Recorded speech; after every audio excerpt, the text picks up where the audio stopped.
Bwana Yesu asifiwe. Bene data ndabakunda kandi Imana ishimwe. Kuri jewe hano ni ku munsi wa gatandatu amasengesho twayamaze nijoro, ariko ndazi kuri Amerika muri aya masaha ndiko record audio ni kuwa gatanu mwijoro. Rero ngomba mariziye igice ca kane ca cigwa nariko cavuga ko Imana ivugana n'abantu bayo. Natanze urutonde rw'inzira 8 Imana ivugana natwe, disha kurengizo umuntu azirondeye. Izo maze kubona izo naroshe nizo 8 ingera zibibutse, hanyuma mvuga kuri zibiri kuri kino gice ca kane. Ariko imbere yaho reka manze senga Imana kitubona kubandanya. Mana yera, Mana ugorotse, ndagushimiye kudukunda. Mana uruteguye kuri gukona na bene data kuri uburyo bugezweho gituma tubona kuri gituma tubona ko uburyo bugezweho bwa internet. Ndagushimiye Mana ko wadutoranije ngo tugukorere mu isi. Wavuga natwe kenshi kuzodukoresha, none turamaze gukora ibyo maze gukora. Ndagushimiye ibyo maze gukora. Bisigaye Mwami na kino kigwa ndagisengeye Mana ngo gire kimaze kuri bwanje ne data bacumva abo cyofasha bahari bagomba kumva ibyo uvuga canke bumva ijwi ryawe baritahure. Ndavuze Mwami ngo duhezagire, ngo dutahuze imvugo yawe, hama tuwane gukunda tugukorere uko bigomba, udukuze mu kwizera n'umukwa cawe. Ni mu izina rya Yesu Kristo umukiza cy'imico binizeye, amen. Navuze ko inzo ya mbere yo nashide nishi ya mbere jewe ese ya mbere ngo ni Imana iherutse guhera ko niyo nahereye ko yewe ivuga ngo akanwa kavugishwa n'Imana. Imana iravugira mu kanwa kavugisha abagishwa bayo, ibyo nabisiguye. Icyaka binavuze indimi zitamenyekana no kuzisobanura. Umuntu mu ndimi zitamenyekana Imana yavugira, hanyuma kandi n'ubusoro bw'indimi ahantu Imana yatangira message. Navuze ijwi ryongorera ryo mu gacerere ko iyo nzira Imana ikoresha. Natanze akarero kuri Eliya. Navuze icyakane ijwi ryumvikana, iryo wumva neza n'abandi muri kumwe bagasha kuryumva. Naratanze rero cyagatana navuze amarayika. Marika bari buzane message vuye mu ijuru. Murazi na Maria yarose inkuru ayihawe n'umumarayika. Icyagatandatu navuze yerekwa narisiguye. Rero ngomba nje kucindwi kivuga indoto, kuko indoto n'inzozi navuze byastani isano, hakaba n'itandukaniro. Navuze yerekwa, inzozi n'indoto, ariko reka magare kwizo inzozi canke ku ndoto. Ikindi tukite indoto. Okay, itanguriro 16 ku murongo wa 5 bavuga ngo Imana imwihishurira mu nzozi. Ahane hamwe Imana yabuza Abimeleki gutwara Sara muka Abraham, yabimuburije mu nzozi. Sijwi yumvise rindi Imana yaramwishuriye mu nzozi irabimubuza, hanyuma arumvira kuko yarabitahuye. Ugomba kumenya inkuru yose wosoma itanguriro 20 gushika kuri 11. Matayo 1:10 avuga ngo umarayika w'Umwami Imana amwiyerekera mu nzozi aramubaza ati, Yosefu mwana wa Dawidi, ntutinye kurongora Mariya umugeni wawe, kuko atwaye inda ya mpwemu yera. Avuga umarayika w'Imana yamwiyerekeye mu nzozi. Urumva ni inzozi nyene ni indoto. Matayo 2:12 ibintu akavuga ngo babwiriwe n'Imana mu nzozi ngo ntibasubire guca kwa Herode, baca mu yindi nzira bisubirira mu gihugu ciwabo. Abandi b'abanyabwenge bagiye bamwe bagenda baza aho Yesu yavukiye, bigaraga baza gushika kwa Yesu aho yarari. Babwiriwe n'Imana mu nzozi ngo ntibasubire guca kwa Herode. Yegome. Hanyuma bamaze urugendo, umarayika w'Umwami Imana yiyerekera Yosefu mu nzozi, aramubarira ati, vyuka ujane umwana na nyina uhungire muri Egiputa, ugume yo gushitsaho nzokubaririra, ko Herode agira arondere umwana ngo amwice. Aha na Yosefu urabona ko umwami w'Imana yiyerekeye Yosefu kandi we mu nzozi. Kuri 20 avuga ngo ariko yumvise ko Arukelayo yimye Yudaya asuye ku ngoma ya Herode, atinye kujayo, abwiriwe mu nzozi aja mu bihugu vy'i Galilaya, ashitseyo agera mu gisagara cyitwa Nazareti, ngo ivyavugishwa navugishwa n'Imana bishike, ngo azokwitwa umunyanazareti. N'igihe rero yavaye muri Egiputa yabwiriwe n'umwami Imana mu nzozi, yabwiriwe mu nzozi kugira ngo aveyo aje mu bihugu vy'i Galilaya. Okay, ibyakozwe n'umwa 2:17 anti bizoba mu minsi y'iherezo, niko Imana yagize, nzosuka mpwemu wanje ku bari n'umubiri bose, kandi abahungu banyu n'abakobwa banyu bazovugishwa nanje, n'imisore yanyu izobona ibyo yeretswe, n'abatama banyu bazorota inzozi. Ingoma ndahagarara gatoya kweri, kuko n'amasezerano yacu tugomba gukurikira, nta gusamara kumukozi matwishi ngo tuvyuke, harimo kuvyuka. Iri jambo rishaka umutima yovyuka. Ati bizoba mu minsi y'iherezo.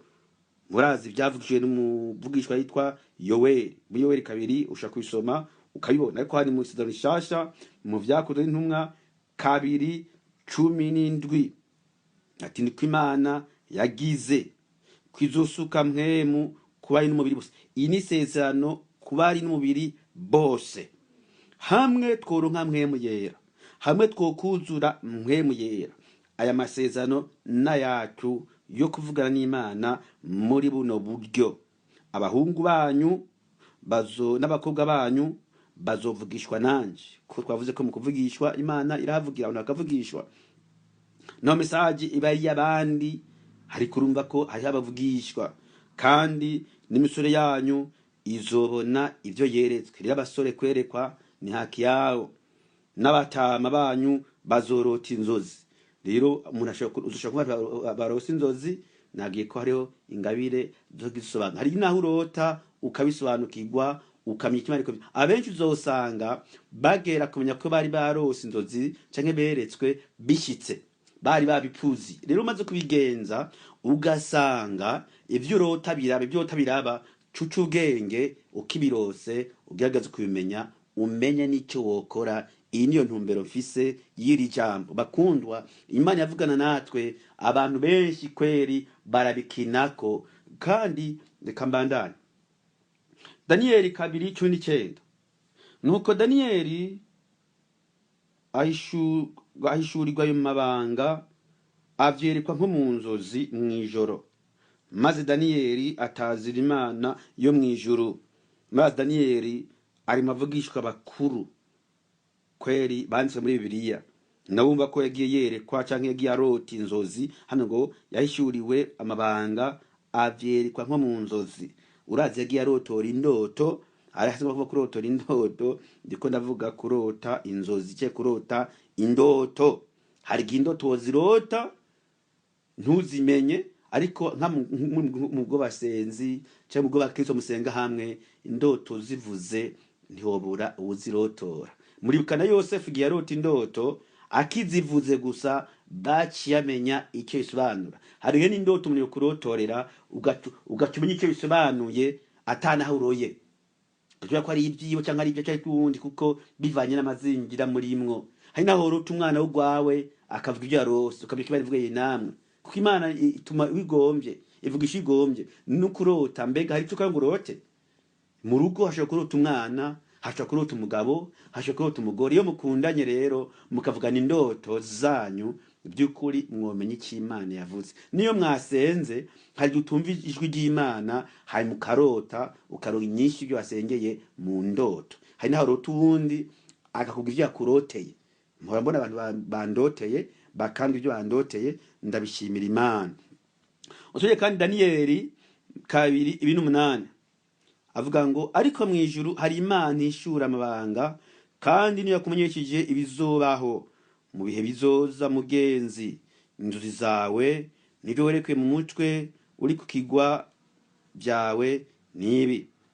Ayi ni wa mwami yararotoreza indoto na Daniyeli. Umwami yararose zimutera ubwoba, yarazi ko afite insiguro ntatarabizi, arunda abanyabwenge. Daniyeli niwe yazirotoye. Okay, mwike ko na Yosefu yasobanuriye inzozi umwami bo muri Egiputa ariwe Farao. Egome kabiri Daniyeli 2:15 ngenda hasome. Uko wabonye ibuye ryasituwe ku musozi ata amaboko ayisituye, rikamenagura ivyuma n'imiringa n'ibumba n'ifeza n'izahabu, nuko mugenzi Imana ihambaye yakumenyesheje ibizoba mu gihe kizoza, kandi izo nzozi ni iz'ukuri, insobanuro yazo ntizohinduka. Kandi vyarose yarabisiguye neza Daniyeli. Nagomba kwenda binginge kandi batera intege uzogira ubuntu asome igitabo cy'ibyahisho Yohana, uzogira ubuntu asome igitabo cya Daniyeli, na kenshi gashoboka naho waravyize kubisa ngo sikibi, kuko nabwiye ko mu ndoto ari mu message y'Imana. No mu ndoto umugabo yarose dore akazisobanura, nubu turacyaziga kuko nivyo vyerekana cyo bita biblical eschatology, ibizoba mu gihe ciherezo. Singomba kuvyinjamo cyane, ariko mbabwije ukuri ivy'indoto rero ntawo bipuziye ngo bipuziye. Hari gihe ugenderwa n'Imana kenshi kweri, ubikwirikanye kino kigwa gikurikirana woshika kure. Ko ngobabwira incamake, reka mvuge inzira ya nyuma hanyuma mpeze kino cigwa. Inzira y'umunani sinabivuze mu ntango, yitwa ijwi ryo mu mutima. Hari ijwi ritumvikana neza, umenga ni ivyumviro, hari gumenga ni wavyumviye. Kenzo shanga muni yakoze ikintu ngo ati kweri ni Imana ndongoye. Akaroka menotanga ni cagihe Yesu yazabigisha ngo bantu ngo ndinde. Singo kuvyo bavuze araba mwumuvo ngo ndinde. Peta banguri Kristo umwana w'Imana nzima. Yesu amwishira ngo sumuntu nyama base gushiguriye ko ni bivuye mu ijuru. Rero byumvikana ijyo mutima harige wiyumvira ivyumviro bivuye mu bwenge uvuye mu ijuru. Niyo nindi mvugo y'Imana. Imana ivugana abantu. Hari nabuza n'ururirimbo abona ko ni mwema ruguhaye, kandi igico nimenyetse tweri iyesi byo napanze ngo binje nkuko nyene gusa, kandi kaba vyiza. Na Satani akoresha iyo nzira ayikoresha ana kwera amaso, na Satani iyo nzira ayikoresha mu cyo ukora yozo kigukuntu abitandukanya ijwi ry'Imana n'irya Satani. Nko kumenya gutandukanya avuga ibinyoma. Byo nagenda shikako, ariko byose uko umuntu akura niko abaza, niko abikurikirana akayimenya, kuko nta umuntu amenye icyo atize. Ikintu urashaka gucumva, ikintu umvise utarakiga nturakamenya neza. Reka rero nsome ibice bikeya bishigikira ijambo mvuze ngo ijwi ryo mu mutima. Ibyakozwe n'uwa 17 y'icyo gatavuga ngo ariko Paulo akaba yindiriye muri Atenayi, umutima wiwe utunturira muri we abonye ingene icyo gisagara cuzuye igwamana. Uku gutundura kwe ku mutima urumva si ivyiwe, hari ahantu vyavuye mu mutima vyumva. Ibyakozwe n'umwa 18 ko gatanu avuga ngo Paulo agoberwa n'ijambo ry'Imana, ashingira intahe abayuda yuko Yesu ariwe Kristo. Ariko umuntu umva agoberewe, sometimes you may feel to preach, icyo cyo mutima kuva ku feeling, kuva ku bishatse ibintu nk'ivyo Imana yakora muri ubwo buryo, ukagira feeling ikintu wokora. Hari gimba bo kuririmba, Imana igomba kuririmba, mwe bagomba kuririmba atari wabishatse rwo ipanze no gusenga. Hari gijwi rikujamwo ukumva ihamo yo gusenga, ijya n'imvugo y'Imana ukamenga sibyo bivugo panze. Ibi byose birahaba. Ibyakozwe n'uwa 19:1 ivyo bishize Paulo agabira mu mutima wiwe guca i Makedonia no muri Akaya aja Yerusalemu. Ari programu panga ukamenya zipanze, ariko ari plan vuye mu ijuru, ukamenya mu nyuma ko ari plan y'Imana. Iyo nzira Imana yayikoresha. Okay, ingoma ya kabiri 2:13 nabuze uko nduhuka mu mutima wanje kuko ntasezeye. Sorry, ntabwo ari ingoma ya kabiri n'abakorinto ba kabiri, kuko nanze ngo Corinthians nanagize ngo nace ngo Chronicles. I'm very sorry, n'Abikorinto ba kabiri 2:13 reka ndusubiremwo. Nabuze uko nduka mu mutima wanje kuko ntasanzeyo Tito mwene data, nuko narabasezeye nja i Makedoniya. Hari ubura ingero uruhuka mu mutima, ubura amahoro. Ibi mbere ikigwano babwira iyo ugomba gutandukanya ijwi ry'Imana n'Imana, iyo n'abantu bakubwiye ibintu ngo umenye ko avuye ku Mana, hari igihe ugiye ukora ikintu ukumva ubuza amahoro, ugacweta Imana icyo kintu Imana yacyase. Ku muntu abigendeje ugira ukora ikintu kumva ubuza amahoro, ufite mpwemu yera ugomba gukora icyayi mbora nkubone ubura amahoro. Umaze kura amahoro umuntu ubwenge rero uzi kumira mpwemu, nta muntu agwika ibi ikintu navyo ari dandazwa ngo uzunguka ukubuza amahoro, menya ko uzohomba. Hari igihe ucunezererwa. Icyo reka ndeko kubitabamwo ndazikora mwako umuntu agiye ari yisomera ntaburi kintu avanamwe. Abanyefeso 4:30 kandi ntimubabaze mpwemu yera w'Imana yabashiyeho kuba ikimenyetso gushika ku munsi wo gucungurwa ko mpwemu yera atubamwo. Urumva turimwo hari igihe akurongora mu bintu ataji yumvise ukamenga ni biyumviye ikintu, ariko rero ari mpwemu y'Imana canke ari Imana igomba icyo ukora ukumva gifirinze bivuye kuri mpwemu yera. Abitesalonike ba mbere 5:19 avuga ngo ntimukazimye mpwemu atubamwo. Urumva atubamwo araturongora, kandi turumva ko hari icyo dutumye dukora nko gusenga n'ibindi byinshi atubye dukora kweri ukavyumvamo kumva ari mpwemu apanze ikintu ukamenga ni wewe, kumba atari yo mu bizobigenze muzonka inkuru. Abaroma 8:16 mpwemu ubwiwe abwiririkanya n'impwemu yacu ari cyabona yuko turabana b'Imana. Hari gihe wumva kuri umwana w'Imana kwere.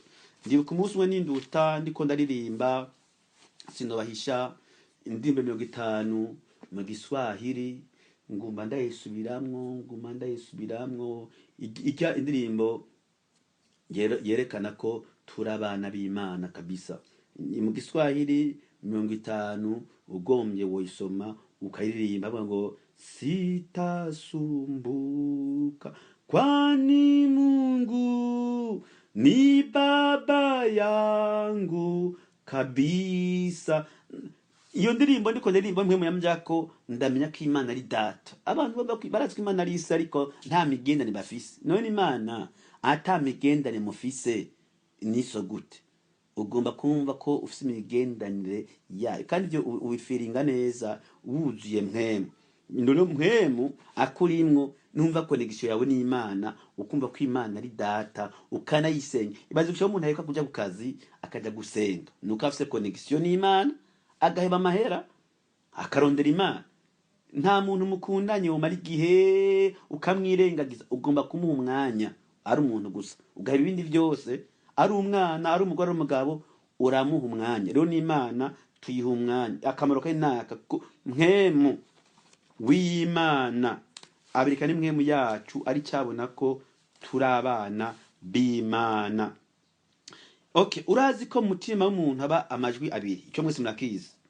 Rimwe ni iry'Imana, irindi aba irya Satani canke ibyifuzo byacu. Ubigenjeje umenya icyo ry'Imana mu mutima wawe. Okay, aya majambo ngumba mpeze ariko ndayavuge mu Cyongereza uko nayanditse.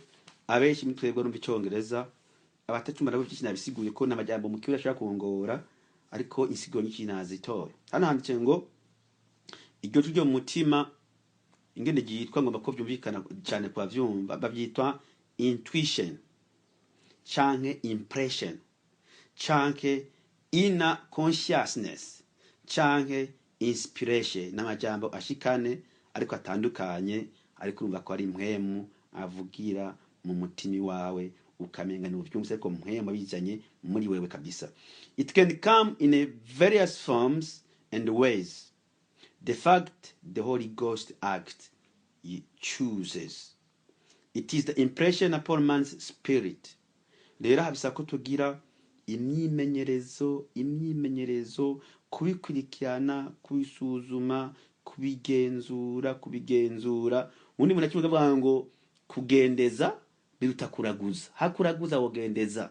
nimute muraguze basha kuraguza n'ibibi ugendeze ibintu uzobimenya kubera kugenzura n'ugendeza. Rero genzura muzima bwa misi yose uzomenya ko ari impwemu ica kubujije ukireke, ica gutumye ugikore, ica agomba kuvuga ukivuge, ica agomba kuhora ugihore. Rero nubigenza uzobimenya. Ndasenga Imana idufashe twese kweri kumenya Imana ingene ivugana natwe. Kumvira mpwemu yera nivyo vyiza, kuko abarungurwa na mpwemu w'Imana bose nibo bana b'Imana. Uku niko mpwemu aturongora, kuko ugenda ubigendeza ukamenya ko mpwemu avuze ugaca ubikora. Ijwi ritavuye kuri mpwemu ukarigwanya ko riza muri wewe, hariko yumvira nabi. Ntaba ari wewe shetani bakujemwo. Mpwemu ugomba kumenya ari wavuze iyo ukora ibintu. Rero hanyuma ahantu kweri nabwiye nti utahura neza ucugerageza kuvugana n'abandi bakozi b'Imana niho kuyagira ivy'Imana bizira.